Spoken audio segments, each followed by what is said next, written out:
বর্তমান যে পরিস্থিতি, মানে সব মিলিয়ে দিয়ে মাঝে মাঝে মনে হয় দূর, আর ভালো লাগে না, সব কিছু কিরকম কিরকম চলতেছে।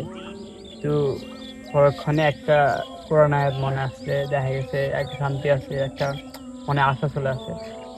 এমনকি সূরা বাকারার 153 নম্বর আয়াত মেবি আল্লাহ তাআলা বলছে যে, হে মুমিনগণ, তোমরা নামাজ এবং ধৈর্যের সহকারে আল্লাহর কাছে চাও, নিশ্চয়ই আল্লাহ ধৈর্যশীলদের পাশে আছে। কি সুন্দর সমাধান!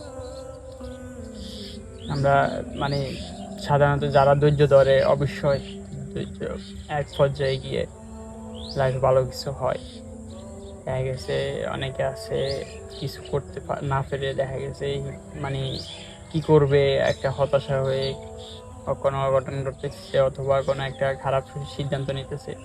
যারা অবশ্যই ধৈর্য ধরে থাকে তারা সম্মানের সহিত অনেক ভালো কিছু পায়। সবসময় এটা মাথায় রাখবে।